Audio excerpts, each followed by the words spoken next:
అంట వాక్యం చదివేటప్పుడు మనం అక్కడ కూర్చొని గుప్త నిధిని తవ్వుకుంటున్నట్టు అనమాట. దాని సారాంశాన్ని తవ్వుతున్నాం.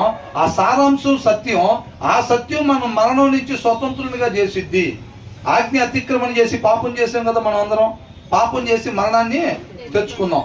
ఆ మరణాన్ని నుంచి విడుదల ఏం దయచేసిద్ది అంటే వాక్య సారాంశమే విడుదల దయచేసిద్ది. కాబట్టి మన వాక్యం చదివేటప్పుడు ఏంటంటే ఆ సారాంశాన్ని తవ్వుకుంటూ ఉంటాం కూర్చొని. సోమరులు ఏం చేస్తారంటే ఇప్పుడు మనం ఎక్కడ తవ్వుతాంలే, ఎవడన్నా తవ్వి వచ్చి ఇగో లంకి బిందులు అని చెప్పి మన దోషిట్లో పెడితే దాన్ని ఎట్ట ఖర్చు పెట్టాలని ప్లాన్లు వేస్తూ ఉంటాడు. ఈయన పోయి కష్టపడ్డు తవ్వడు, వాక్యం తీసి చదవడు. బ్రదర్ ఉన్నారుగా, బ్రదర్ పోయి డ్యూటీకి వెళ్ళి వచ్చి చూసుకుంటారులే ఇదంతా అని అనుకుంటారు. వాళ్ళు ఎవరంతా సోమరులు. అర్థమవుతుందండి.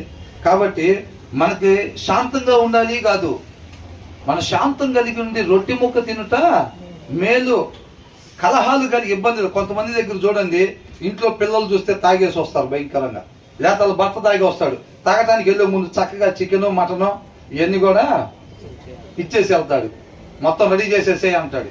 రెడీ చేసేసి వెళ్ళిపోయి శుభ్రంగా 2-3 సీసాలు తాగేసి వచ్చేస్తారు. ఒక్కోసారి తండ్రి కొడుకులు ఇద్దరు కలిసి కూర్చొని కమ్మగా తాగొస్తారు, లేదా చెరువుతో ఇద్దరు తాగొస్తారు. ఏ మాత్రం కష్టపడి వండి పెట్టిద్ది. పాపం తీసుకొచ్చి అంటే తినాలనిపించింది అనుకుంటలే అని చెప్పి. కూర వండుతూ అంటే సామాన్య విషయం అండి. అది కరగటం ఏంటి బ్రదర్ మీకెట తెలుసు అంటున్నారా?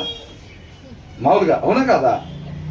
అంత కష్టపడి ఆమె అట్లా ప్రిపేర్ చేసి పెడితే వీళ్ళు శుభ్రంగా తాగేసి అటొక్క కాలు ఇటొక్క కాలు వేసేసి శుభ్రంగా దాని కాలుతో తన్నేసేస్తూ ఉంటారు. అవునా కదా? సమాధానం ఉండదు, నెమ్మది ఉండదు. ఎంత రుచికరంగా వండుకున్నా సరే తినే వాతావరణం ఉండదు అక్కడ. ఆ టయానికి ఎవరినో భోజనాన్ని పిలుచుంటారు, ఇంటి పక్కన ఉన్నాం ఇంటి ముందా ఉన్నాం.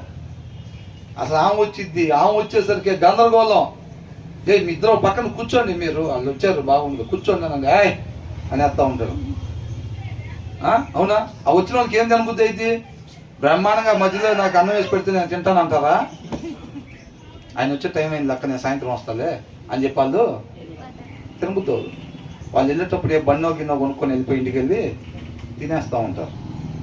సమాధానంగా చక్కగా ఆ రొట్టె కొనుక్కొని వెళ్ళి ఇంటికి వెళ్ళి అని సమాధానంగా తృప్తిగా తినగలుగుతారులే. కానీ వాళ్ళు ఎన్ని వెరైటీస్ వండినా సరే ఆ ప్లేస్లో వాళ్ళు ఉండలేరు, తినలేరు. అంటే దీన్ని బట్టి మనం ఎలా ఉండాలి? సమాధానం కలిగి ఉండాలిలే. కానీ మనం ఆ కలహాలు ఇబ్బందికరం అవి మనం కలిగి ఉండకూడదు. వాక్యం చదవని వాళ్ళు ఏమనుకుంటారంటే వాక్యం చదవకుండా సోమరు ఆశపడతాడు. ఏమని?